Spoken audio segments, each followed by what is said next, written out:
Joining us at the table is Marc LoPresti. He is the CEO and senior market strategist at Market Rebellion, and also with us, CNN anchor and business editor at large, Richard Quest. I'll let you two duke it out on this one, but I mean, it seems clear to me that producer prices are sort of a leading indicator of what we will likely expect to see, which is that consumers are going to be paying more prices as businesses stop being able to swallow all of these price increases and uncertainty. What do you see? The reality is that the tariff increases are now feeding into the economy. Now, maybe not as much as we had thought, because the tariff numbers were lower, as we discussed around this table before. Yes. And because they keep changing every 3 weeks. Right, but the reality is there. It is unavoidable, and it is, I would suggest, with great respect, unarguable that the inflation is now coursing through the economy.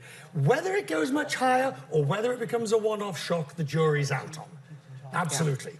But there is no question in economists' minds that the inflation is there. And the interesting thing about the food prices is that I'm genuinely curious about what's going on here. Some of it does seem to be inflation. One economist said, that clearly tells me that the tariffs that were slapped on Mexican agricultural imports are coming home to roost. There's also the prospect that the immigration crackdown could be compounding this. So you have a lot of things going on that are leading to, when it comes to, you know, your tomatoes and your fruits and veggies and your coffee, higher prices that are showing up right now. Well, here's the reality also, though, Abby. When we were last together just after Liberation Day and we were calling for catastrophe and that we would be in a deep recession at this point by mid-July or certainly by August, I'm not quoting anybody that might look like Richard, but it could have been Richard, it didn't come to pass. Okay, but Marc, we just came out of I'm going to pause you. I want you to continue, but I will pause you there because we've had this discussion already, okay?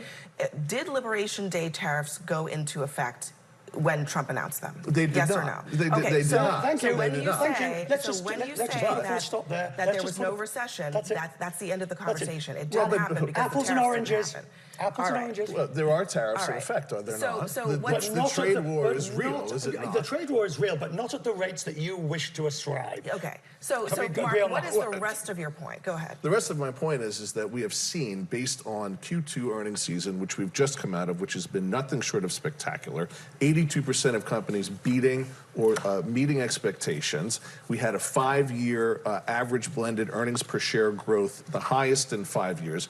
Companies are not passing along the increased prices as a result of tariffs. They just are not. Yet.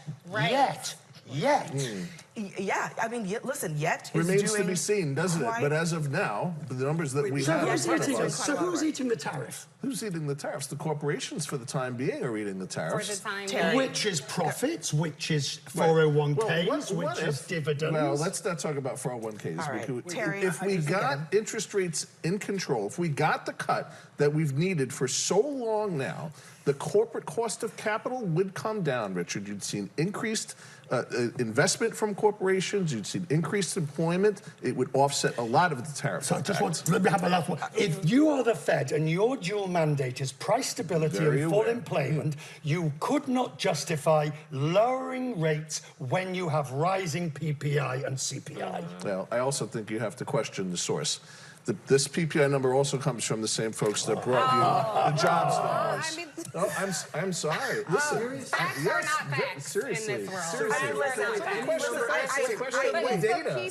Let's talk about where the data comes from. To say that the PPI is not accurate, and then you have a president calling for Goldman Sachs to fire their economist because he doesn't like what he's saying. Something told me that you would say that about. Something told me that you would say that about the price. Listen, it is. I wanted to say hilarious, but it's really not funny. Beyond belief that now, when the warning signs are flashing, oh my God, don't trust the numbers. And when things were stable, it was like everything's fine. No. But let's take it a given that Abby. maybe there are challenges with collecting this data. Let's note where some of those challenges are coming from. Inflation data threatened by government hiring freeze as tariffs loom. Doge layoffs may have compromised the accuracy of government data. Cuts to data collection may erode reliability of economic statistics, and so on and so on. I mean, This is not listen, a Trump effect with the data collection, Abby. We're talking about data collection for the jobs numbers, for I the get people it. numbers But that actually, are mailers, phone surveys. yes, There's but there are resource 30, issues. 40%. That's not an opinion. That's a fact. There are resource issues that are We should affected by cuts. We should and have the those same resource data. issues have been exacerbated since the Doge cuts. Again, not an opinion. That is a fact of the reality of the situation. But even with that being said, this is the data that we have, right? And you either, care that data exists or you don't, and you just go with your gut feeling. I don't know. Well, I would like to share a little bit of data, if I may. Do you know what the gas prices are right now compared to last month? Gas is down 2.2%. Do you know what it is compared to when Trump took office? It's down by 11%. Groceries, since Donald Trump took office, down by 0.46%. The PPI report, a lot of it is in services, but Correct. we want services to cost more if they're being done by American citizens, not by illegal immigrants. Cars, the most impacted by tariffs. Do you know how cars are doing? They're down 2.4% since April, since the tariffs took into effect. I want to make one point.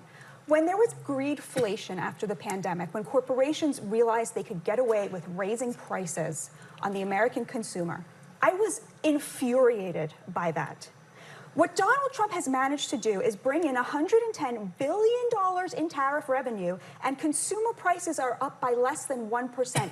It's coming from those same greedy corporations. He has forced them to eat it. Now, Abby, you're saying they haven't passed it on yet. Listen, okay, but can we just give him the credit now I think that for having done I think that we should just acknowledge. Let's just. I just want to underscore what you're saying here, which is that, and you're coming from an ideological perspective, not necessarily where Mark is coming from, but you think it is good and well that corporations eat these costs. If that's a position, I think that is fine. A lot of conservatives believe that corporations should not be put on by the government with basically taxes, because it stifles growth. But if you am I wrong about that? Do Abby, you're not conservatives wrong. not believe that when you tax corporations directly or indirectly, it stifles growth? You're not wrong, but you're missing the other side of the equation. This is not the entirety of the president's economic plan. We have $12 trillion of investment commitment that's been made here. You have the government making direct investment for the first time in things like critical minerals, so we have the availability of the natural resources we need for to be able to manufacture, both for defense, consumer electronics.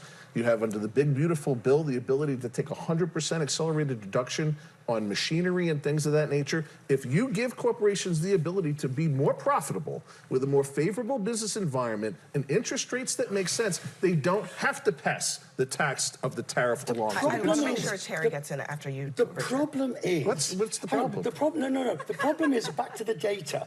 The problem is that the president has questioned the integrity of the data, which he's perfectly entitled As to do do. I. Well, But I didn't respond to me. I use data. Respond to what I said. Well, how do I know your data's correct? I got it from the Treasury Department. Well, how do we know that's correct? But my point is, the correct thing to do would have been to set up a bipartisan commission to look at the data. No, you don't just fire the head of the BLS. You then appoint a stooge who's going to do the work for you, and then the entire... Respond to my numbers. Come on. Guys, This is a distraction. No, it's not. You're punting. You're with respect, punting. no, I'll give you your numbers. I'll give you your numbers that things are good in those regards. Thank you. Set the numbers aside for a minute. Conservatives used to believe that character counts.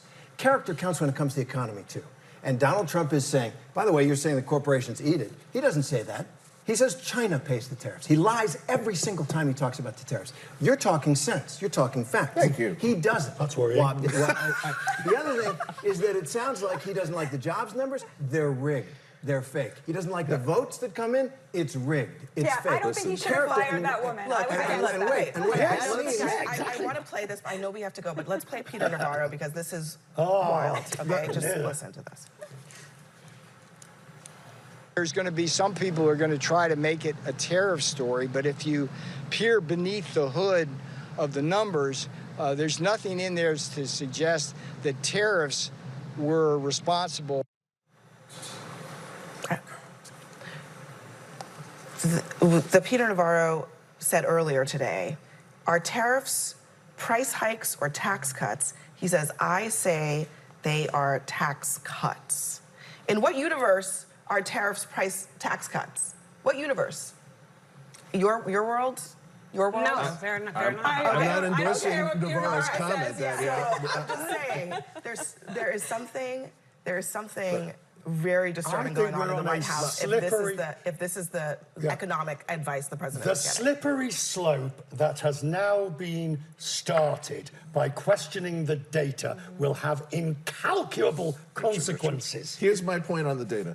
The government and economists should rely on the same data in real time that the largest financial institutions in the world do. Are you in You favor? can subscribe to 4 data sets right now that all the hedge funds that I know, all the money managers that I know get real-time economic data, not surveys in the mail. Are you in favor of 1957 suspending anymore. the jobs report as Merron is? I'm in favor of getting the right data behind the That's jobs not report. answering It's it. available. It is available, and if it's So determined... you now want a Wild West of data No, sir. providers. Okay, No, not at all. Sorry. We have to go, but here's one thing I will say.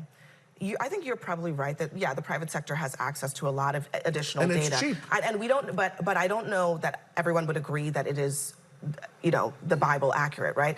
But Goldman Sachs put out a report saying consumers are going to start paying the tariffs, and guess what the president said? Fire Get him. yourself a He new didn't like it. economist. So these are people looking at the same private sector data that you are talking about, and they are telling the world prices are going to go up, and the president says, I don't like that data, get rid of the guy. That's one chief All right. economist from one Richard, bank. Richard Quest, Marc LoPresti, thank you very much for joining us.